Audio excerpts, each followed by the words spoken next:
Hello and welcome back to Tarot Page Philippines. And gawin natin ang weekly horoscope para sa may mga Sun, Moon, and Rising na Pisces for March 10 to 16 para sa may mga yung mga Sun, Moon, at Rising nyo.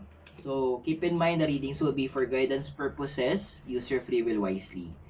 Kung hindi mo alam ang Sun, Moon, at Rising mo, kasi importante to, sa dulo po ng video, meron tayong link para dito. And again, the readings are for guidance purposes. Use your free will wisely po. Ini-invite ko rin po kayo na besides sa mag-subscribe, like, and share, mag-click na rin kayo ng join button sa baba para magkaroon kayong access sa ating mga extended readings kung saan mas malalim na po tayong nagbabasa doon. And there will be additional benefits. Kung kailangan nyo po ng private readings or spell works, message us and one of our admins will help. The link is in the description below. At doon naman po sa gusto magbigay ng donation na nagiging cat food ng mga to, i-click nyo lang po yung thanks button sa baba. So Pisces, how are you? So we have here, una is the Two of Cups and Chaos and Conflict. Matanggulan ng emotions mo. Why do you feel overwhelmed when it comes to emotions? Ando na ang mga iba sa inyo kasi na siguro hindi kayo andun na you feel that you have too much love to give. Ang dami niyong pwedeng ibigay, pero walang tumatanggap. O yung mga gusto niyong pagbigyan ng attention nyo, ng pagmamahal nyo, is hindi willing tumanggap. That's normal. Huwag ka mag-alala, Pisces. May mga tao talaga na ganun, yung na hindi lahat ng tao is capable na i-accept yung love and attention na gusto nating ibigay. Hindi lahat ng tao is kayang mag-appreciate nun. So, andun yung point na tama naman yung ginagawa mo, na fino-focus mo yung sarili mo doon sa ibang mga aspeto ng life mo, let's say possible sa career or sa business or sa hobbies mo, na kung saan nag-excel ka. And sabi nga ng kanta ni Whitney Houston, learning to love yourself is the greatest love of all. Which is I'm starting to believe na totoo. Kasi ang hirap magmahal ng iba kung andoon na hindi tayo fulfilled doon sa self-love natin. Kung hindi tayo fulfilled na magkaroon tayo ng na ma-feel natin na we are loving ourselves in a deeper manner. Yun tinatawag na self-fulfillment. Kasi ang hirap ganito parang ang hirap mag-share ng pagkain din kung ikaw mismo gutom pa. Ang hirap para sa doktor, ang hirap magpagaling ng mga pasyente kung ikaw mismo meron kang dinaramdam. Hindi naman selfish yun na inuuna mo yung sarili mo kasi may responsibility kang gawin yun. Ha? So what's crossing you is the world and higher power. Ito yung question dito kasi when was the last time na nanghingi ka ng help sa higher power? So depende kung sa religious, if you're religious, when was the last time you asked God for help? When kailan ba naging honest ka na ito yung pinagdadaanan mo, ito yung nangyayari sa'yo, ito yung nararamdaman mo, ito yung kumbaga yung totoong ikaw. When was the last time na nagsabi ka na pagod na ako, hindi ko na kaya? Kasi minsan yung hinihintay lang sa atin din ng universe Maging honest tayo. Ang hirap maging mas nakakapagod yung pilitin natin maging malakas. I learned it the hard way. Na nagkaroon ako ng insight na pinipilit ko talaga maging strong a fighter. Nagkaroon ako ng breaking point na mag-isa lang ako noon sa Trinidad. Hindi yan pagkain. Nagkaroon ako ng breaking point and mag-isa lang ako sa La Trinidad noon. As in, umiyak talaga ako noon sa may kusina. Alam mo yung naloka na lang si Mika. Bila siya tumakbo, hindi niya alam gagawin niya. Parang umiyak ako kasi napagod ako. Na-stressed na ako. So, andoon na, it's good that you open yourself to the universe or to God, sa guardian angel mo, higher self mo, kung ano man yung practice mo, yung paniniwalaan mo. Open to yourself to the higher power. Kasi andoon na natin kaya mag-isa to. Promise. We will always need the help of our higher power. Yung Desire card mo kasi nakita natin dito is a Six of Pentacles and deep knowing. Alam mo, there are some questions na hindi talaga masasagot. May mga bagay na hindi na kayang ibigay sa atin ng universe. There will be some questions na kahit anong urirat natin, hindi na siya kayang sagutin or hindi talaga siya masasagot ng universe. Sometimes the best thing to do is to move forward. Minsan yung may mga kasi ang mangyayari ito kung pipilitin mo mahanap yung sagot sa mga nangyari in the past, kung bakit ganito yung naging reaction niya, bakit ganito yung naging result, bakit ganito yung kinalabasan, mag-open pa siya na mas maraming questions na ang hirap na sagutin. And doon na mauubos yung oras mo, hindi mo na magagawa yung mga kailangan mong gawin kasi mama-focus ka na lang doon, mama-fixate ka na lang doon, mapapako ka na lang doon. Which is pag nangyari yon, yung mga important na bagay sa buhay mo, mga important na tao, gawain, may isang tabi mo. So ending, mapupushback yung plans ng universe sa'yo to the point na baka umabot sa punto na magtatanong ko, bakit hindi nangyayari itong mga to, bla bla bla bla. Kasi, pag binacktrack mo, iba na yung naging focus mo. Iba na yung naging target mo. Iba na yung naging center ng universe mo. So sometimes, again, some questions is better not answered at this point. Your foundation, si Page of Wands, tsaka si Chapwood. Well, sabi nga nila, change is inevitable. Ang pagbabago, laging nangyayari yan, patuloy na magaganap yan. At yun yung isang bagay na hindi na mawawala sa buhay ng mga tao. So, andoon na ina-advise ka din ng universe as your foundation na yes, may mga targets ka. Learn to adjust yourself din. Turuan mo yung sarili mo paano na, ito yung target, ito yung gusto ko, pero dito ko dinadala ng universe. Bakit ganon?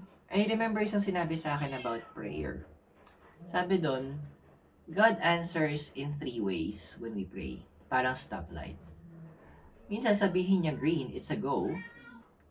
Minsan stop because it's not for you, there's something better. But most of the time, yung sagot niya, yellow, which is wait. Si Tabi yun, nasa labas. Sabihin niya, wait, kasi binibuild ka niya to be able na ma-handle yung blessings sa paparating. Kasi parang ganito hindi naman tayo siguro ganun ka-immature na magbibigay tayo na sabihin natin ng sabihin kotse sa isang 10 years old para i-drive.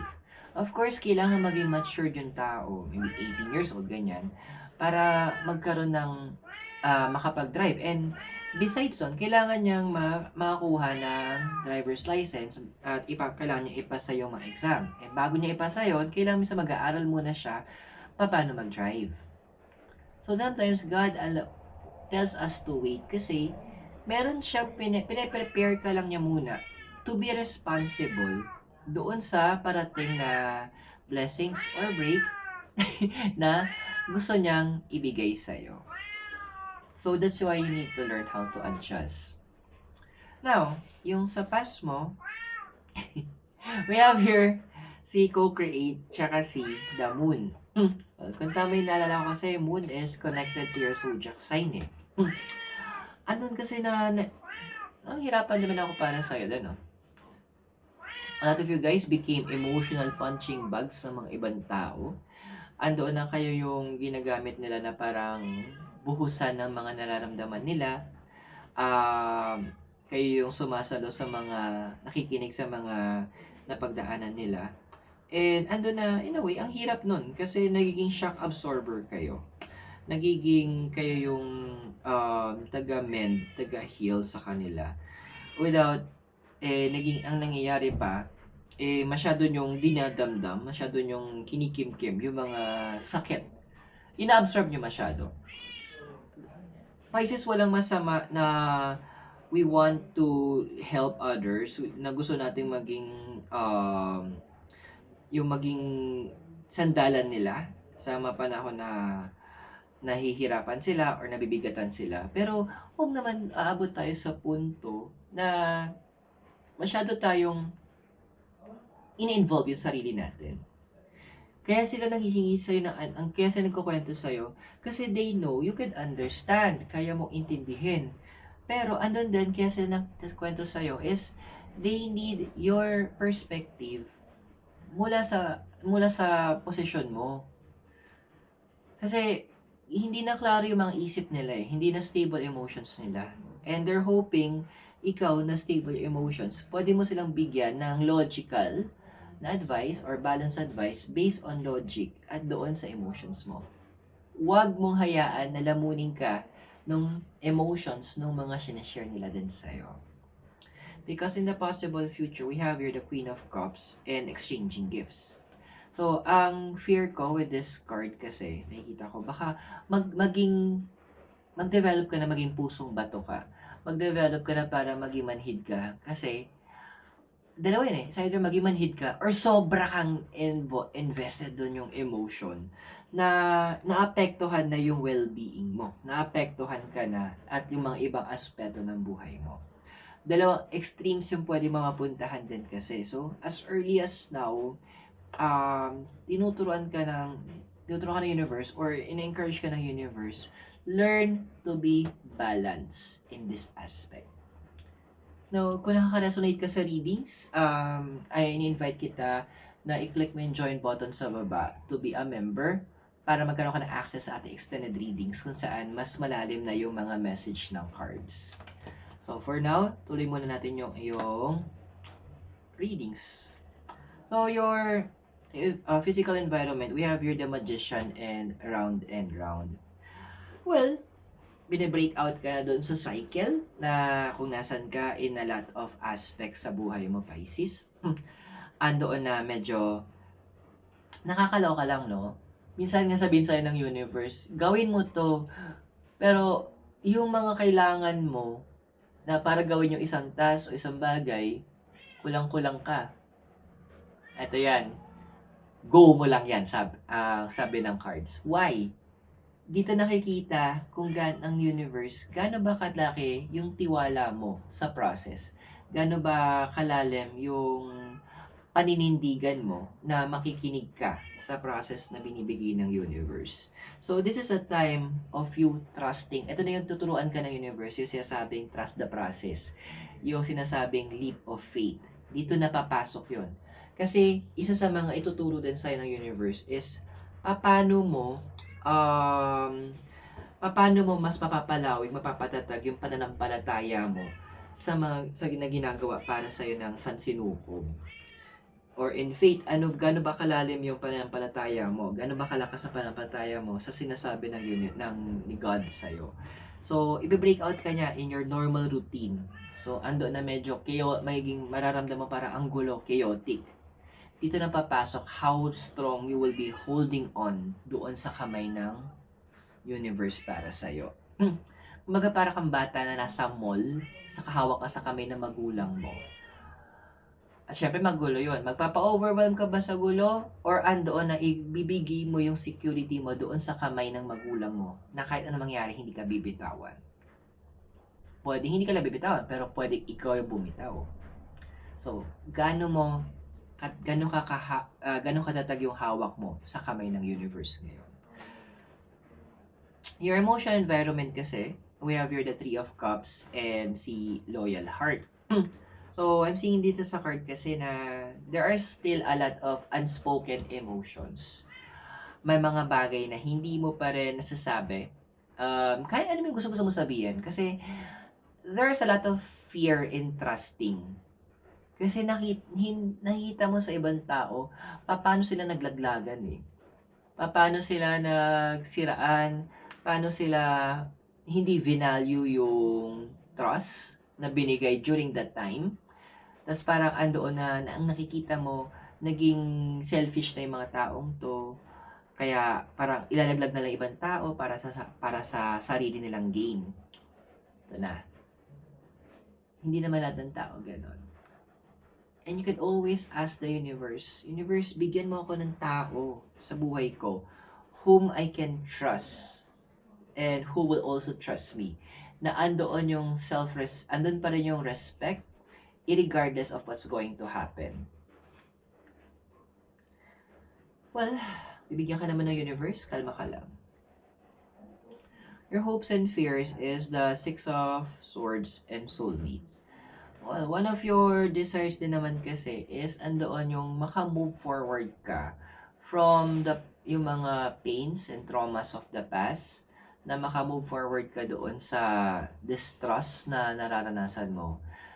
Siguro ma-heal ka na rin from those. And that you find people, yung mahanap mo yung mga tao mo. Kasi when you say soulmates, madalas hindi lang to isa eh. Itong mga to, soulmates ko to. Because they know, they fulfill my heart. Yan, si Mikay, si Abu, si CB. Soulmates ko to mga to. Si Tabi, nasa labas kasi gala ng gala. They are my soulmates. Kasi they fulfill me. Minsan ang soulmates, hindi lang to tao. Minsan, yung mga pets natin. Minsan, mga kaibigan natin, family natin. They could be soulmates. Madami yan. Hindi dahil soulmate, dapat jowa agad. Wrong. Hindi ganun lagi. So, andun yung hope mo that we will find the individuals who will help you to be fulfilled, to help you to be complete. Why not? Baka mamaya, sila Mikay pala yun, magiging soulmate mo. Kasi you never can tell. Possible future mo, we have here the Five of Pentacles and all that glitters. Alam mo, tawag ito, be careful, take it as a warning. Hindi lahat ng mga nagbabait-baitan sa'yo ngayon, hindi lahat ng mga mag-reach out sa'yo ngayon, merong mga magagandang intentions. Hindi lahat sila good for you. May mga tao na yung wolves in sheep's clothing. Yung mga tao na akala mo bait-baitan, pero ang totoo, may sungay na tinatago. So, kailan ba sila darating? At ano bang purpose nila? Sino ba sila?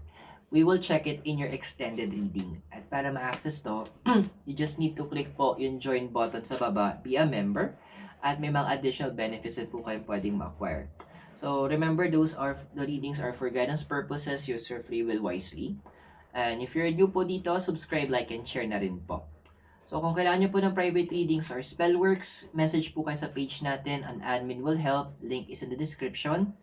And for donations na nagiging cat food ng mga to, click yung thanks button sa baba. So, maraming salamat, Pisces. God bless. Namaste. Hare Krishna and blessed be.